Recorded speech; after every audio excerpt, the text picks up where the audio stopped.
Good morning and welcome to an episode of Teacher Workout. This is your host, Christy Dinger, and I am enjoying this beautiful day at Corson's Inlet with my cousin, Pasha Chard, who is a science teacher of 25 years. Pasha, how are you? Doing very well. Thank you, Chris. Good. Kitty. And when is your first day back to school? I have to actually start on August 30th. August 30th. What day of the week is that? Oh, I'm sorry. I think it's You have to apologize. I honestly don't even know what today is, to be honest. I love that. Okay. Love that. It's Wednesday. Okay. All right. And, I don't think that the teaching gig really gets the hype that it should get with having our summers off. What do you think? I agree completely because it's amazing. It's absolutely love it, love it, love it. Yeah. Pasha and I grew up going to the beach together a lot because you want to tell us a little bit about that, Pasha? Because our grandmother lived in Ocean City year-round, so she was very welcoming to our 12 grandchildren. We always came down Yeah. to hang. And so, and education was important to Grandma and Papa, wasn't it? Oh yeah, absolutely. Everybody was supposed to go to college. They were very proud of us going to college.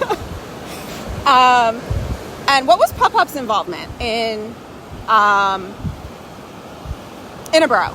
Wasn't he involved in the school district? I think he might have actually been on the board Yeah. of education. Pretty sure. Yeah, I remember. I'm gonna have to interview my mom, Yeah. but Kind of did, like boys clubs, like not Boy Scouts, but there was some sort of boys club.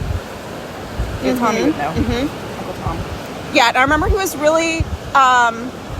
Remember hearing about how he did like a big push for Delaware County Community College and like the school districts, like helping, kids to go there. Yeah. Was a believer that every child should have the opportunity to further their education if they wanted to. And he put himself through night school, college actually, while he was working full time as an elevator salesman for right. General Elevator. That's Let me get closer to the water. Yeah, and spent some time in the service. This is a pretty serious workout here. The Navy, right? He was in the Air Force during World War II. Pasha is 7 years older than I am, so she always has, a little bit. She always knows a little bit older more. memory. Just The older you know a little bit more about our family, I think. So we are working out. We are walking along the beach here. Stumbling, actually. This is not the most intense workout that you and I have ever done together, is No, it? We've run a couple half marathons together. We have. Ocean City, Yeah. New Jersey was one of them, actually. Yeah. Yeah. Now, is Corson's Inlet, is this part of Ocean City, New Jersey? Yeah, this is where the bridge goes to Strathmere. Okay. Changes beaches. Okay. And So it's where the end of we the barrier we island. parked where it's free to park, Correct. right? Yep. That's the Scottish. park. We would make The Papa Scottish proud. in us, Yeah, Cheap. for sure. Goal. Very That's frugal. right. So, I'm proud of it. Like, why not? Right. Be smart. So, is this your first workout of the day? This is my second workout today, actually. So I did a dumbbell workout that my very fit and fabulous retired teacher friend gave me because she now is a personal trainer. She Oh, did I retired meet her? this year. Kathy Williams. Is that the one that we went running with in Philadelphia? The 8-mile loop? Yeah, she ran with us. Oh, I forgot. yes, yeah. She was really good company. The loop. I like her. Yep. And she's Um, turning 60, and she. Oh, sorry, I should have said that. Why? Because she.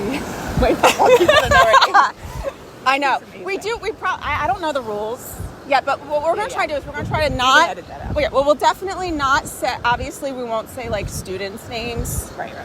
and I'm not going to say anybody's name except for like my family, like people who I know that like don't care. So you do what you want. Yeah, I probably need to ask her permission. But it was a plug. I gave her a plug. Give her a plug. That's right. And she's just starting a new Taking business, clients. so good Yep. for her. Exactly. Yeah. give her a shout out. So, did some weights this morning. Some weights, like a little HIIT workout. HIIT workout. Can you tell me a little bit about that? What's a HIIT workout? Oh, high intensity training. So you have a series of 5 like compound exercises that work different parts of your body, and usually you time yourself like 30 seconds, do as many as you can in 30 seconds. Oh. Today I just counted like reps of 10 or 15. Okay. And then you do that circuit 3 times. All right, nice. So it's easy to remember. All right. Probably should have started in June and not August, because now I have my summer bod. Well, Pasha, I have to be honest. Like my winter bod. This is my first workout in months. Okay. And Well, you were tired. I'm what? You were tired. I was tired. Yeah. Teaching is exhausting. Right, and taking classes, and I think quite often as teachers we do have a lot going on in the summer, whether we're taking classes or we have a second job, Children that we're like catching up on, and yeah, all of that. gardening. But there's a huge teacher shortage going on. Like, big problem in Pennsylvania. It is also in New Jersey. Okay. But I think teaching is not a bad gig. What do you think? We have very good benefits. I don't think it's bad. No, we have summers off. We have every holiday off. We do have I have good health benefits. I don't know what Pennsylvania. Oh yeah, it's good. We have the same benefit and pension system as the state police, state employees. It's just you have to jump through a lot of hoops. It's a bit political. You have to be diplomatic. You're not autonomous. Like, you think you're going to be in control of your whole classroom. You're not. You're just a cog, a piece of the puzzle. But if you can do that and conform a little bit to the standards, then it's a good job. Right on. If you're non-conformist, you're going to have a hard time. You're going to struggle. And so, Pasha, I don't think I've ever heard you complain about teaching, about your students. That's amazing. I know. No, it really, really is. And I think it probably, you must be good at it. Oh, thank you. Yeah. I did not get Teacher of the Year yet, but I was nominated. Ooh, just this past year? No, it was a few years ago. Okay. Yeah. We'll take, we take I'll what get we can nominated get. again. Right. We take what we can get. So with that being said, and your success in sticking it out, teaching science for 25 years, today we're going to be talking about some tips for back-to-school teachers. Okay, for teachers going back to school. All right. Got it. So we like are start winding up down. Yeah. It's Wednesday. I go back on Monday. I'll be working on my classroom on Monday. I've ordered some, new things to put on the wall and stuff like that, and been working on curriculum, and I got together with a teacher friend last week, getting it together with another teacher friend tomorrow, try to catch up with a few people before we all get into the thick of it. So, what advice do you have? Oh, I'm starting to, you know what, my heart rate is going up. I like this. This is good. This is a good walk. Yeah. So hopefully you are, well, not hopefully, it doesn't matter if you're not working out. You're still welcome to listen, of course. But you're welcome to work out along with us. Go for a walk, try a HIIT workout, do your thing, and listen to some tips for teachers as we go back to school. So, Pasha. Yes. What is one of your tips for going back to school? Well, one you actually just hinted at, because you said you bought a few things to hang up in your classroom. Yes. Because you don't want to go crazy every year because stuff accumulates, but buying a couple things that you can see that will inspire you, or you think are going to inspire students, is a great way to start, because you feel, it's like that feeling when you're a little kid and you get your back to school list, your supply list, and you go get your brand new box of crayons. Teachers are office supply geeks. We love school supplies and brand new little boxes of pencils. I love that we get to start fresh every year. Yeah, so that gets you going. So that's a good way to start. Buy something new. Obviously out of your own money. And so have you This done is that the yet? best area. Have you treated yourself You know, to anything new yet? I didn't. I have not bought anything. I think I'm in denial. It's okay. Because I just turned 50 and 25 years of teaching. I've been really avoiding it. Well, So Chris, look. yeah, I think you should be proud of that. What is this? This is nesting. A fishing line? No, it's nesting. Oh, what are they doing? It's for bird nests. Okay, so tell me about it, So you because this can't is walk science. So tell me about it. So there's a rope around the nesting site, I think, for plovers, but I could be wrong about the plovers. But my good friend, Teacher Peter, would definitely know what birds are nesting here, but we're not supposed to walk. It could be turtles too, Ooh. because they do nest here. Well, one of the administrators at my school district in Downingtown is a big fan of Aesop's fables, specifically Tortoise and the Hare. Oh, Yes. good one. So, All right, so that was a tip. And then, obviously, my another teacher friend, 27 years experience, she actually starts a countdown on her calendar of the days left of school and writes each day, like starts with 180 on the first day of school, and the next day is 179, and counts down just to keep your eye on the prize, because we love summer so much. It helps when you start feeling overwhelmed. You can just look at your calendar and realize, it's only 81 more school days. absolutely. I've We seen call teachers. them wake-ups, 81 more wake-ups. Oh, good. Yeah. I have a buddy who puts it on his whiteboard, and I know exactly what classroom he's in every year, and I can just stop in there and look at the board, see how many days we have left. It helps the kids, too, to know the countdown, I It's think. fun. Because then they realize, I'm moving on after this. I get to move up a level if I do my work, and I only have to do it for 35 more school days. And you teach high school. Yes. What grades? Mostly 9th grade, environmental science. I also have an upperclassman AP environmental science class. Was the AP class, is that the one that you took to a field trip here? Yes, we brought them here. And we also went to Belle Plaine State Park. And So what were you studying when you brought them here to Courses I Inlet? wanted them to do a comparison of ecosystems like coastal versus the inland forest, like cedar, water, do different aquatic, do an evaluation. So we looked for critters, and they took water temperature and air temperature, dissolved oxygen content, pH, and just did some observations Well, just to keep it fun. Cool. In Pennsylvania, they are changing the standardized testing for science. We're getting new standards. So our department is working on writing our curriculum, finding resources, and one big change with the high school standardized science test is that it will involve a bigger component of environmental literacy. Right, for climate change. The climate change Oh, yeah, standards. yeah. So that's what's happening. So this is interesting. Did it go well? Did your field trip go well? Oh yeah, they loved it. Did you only do it 1 year? I only taught AP 1 year so far, so this is my second year coming up. Oh, and Being your able to very teach first it. year you planned a field trip here. 2 field trips, yep. Oh, what was the other field trip? It was Belle Plaine State Park, canoeing in the water. The Manzelmans are good friends of mine, and Mrs. Mary Ann Manzelman works at Belle Plaine, and Mr. Peter Manzelman is the naturalist at Corson's Inlet. So that's how those field trips came about. And they were the naturalist guys. Do you plan on doing them again? Absolutely. That's really cool. And So it's how very much? affordable for a public Yeah, that's school. what I was gonna.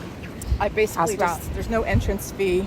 My friend Marianne got a good price for the canoes.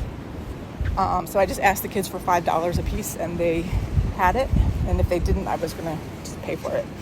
And then I had to pay the bus, so I had to budget for the bus and the bus driver. So I think it was probably like $100 trip, maybe. All right. Good tip. Maybe I could ask you to send me your lesson plans that you had for Yeah. the. Do you have any of it written up? Yeah. Is it all in your head? No, it was written up, but it's probably, the teacher jargon. I gotcha. Mumbo jumbo. I can handle that. Yeah. Awesome. Thank you for sharing about that. Any other tips for going back to school? We talked about the calendar. We talked about treating yourself to something new. I'm starting this workout thing, and I'm like, you know what? Like, I don't want to feel like it's just one more thing, but I know that I'm going to be collaborating. I know I'm going to be talking about teaching stuff. And so if I can kind of, so merging those two things together, I'm not going to make a podcast without doing a workout. Okay. Like, that's what I'm going for here. That's going to be my motivation to take care of myself, encourage my colleagues to do the same, and maybe share some insights, some tips along the way. So a lot of teachers at my school, they work out together after school, and we'll just like put on our workout clothes and walk laps or run laps around the campus. Or we go use the weight room, and that'd be a great way to podcast with your teachers. Oh, absolutely. Yeah, because I was talking with an administrator last year, and we were talking about struggling teachers and how, how do we help them, right? How do we support them? How do we, help things to go a little easier for them? And I know for me, my growth in large part has just been, doing this, like talking with my teacher friends, family, Uncle Tommy even, and getting insight, getting motivated, being inspired. So take it too seriously. Like you do take your job seriously, but you can't take each moment very seriously. You have to live in the moment and be flexible, right? Right. Flow. Yeah, absolutely. Otherwise, you feel like you're ramming a square peg into a round hole. Yeah. And you don't want to burn out. That leads to teacher burnout, don't you think? If you over analyze or over plan or just... you definitely need structure. I have to say, it has to be able to be I'm guilty of that. I know. That's why I'm saying it.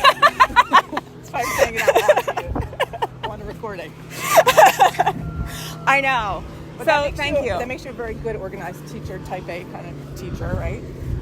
And you've got a structure and a plan, so you always that one. Yeah, sure. But then maybe you get frustrated when, there's an assembly. Oh, I actually, no. I love when there's an assembly. Okay. I have to say. So I, like... Plan around the assembly. No, I'm really good at, contracting and expanding. Okay, that's good. And... Because you've been doing it. Oh, yeah. That, and I love that kind of stuff. Like, we found out that there was going to be an Eagles pep rally last year. Right. And I was disappointed in a few of my colleagues who were not excited about it. Yeah. So I was, running around the school. I had my Eagles sweatshirt on. I was so excited, And then it was time to go outside. We went outside, and it was a good time. Good. I like to be able to go outside. If I have an excuse to take the kids out, yeah, that's great. it's tough with 20. And that's the kind of stuff kids, that they're going to remember. Yeah, they do. But getting attacked by some sort of bug. You know what? It's horse flies. Turn around. Oh, horse flies. Yep, time to turn around. Getting too inland. Okay. So any other tips for us today? For back to school, try not to get too frustrated that in-service days are structured by administration. We always want to work in our classrooms, but they don't typically give us time for that because they have to justify, their positions as well. And there's certain information that they have to tell us all, or else it's a legal issue. So right. Just go with the flow. Don't play on your phone the whole time. Your notice. And do not listen to this podcast during your in-service time. Take your earbuds out. Imagine how you are with your students, ignoring you. They feel the same way when we ignore them. Certainly. During the in-service meetings, but just get through it and try to carve out a couple quiet hours in your classroom. I'm a morning person.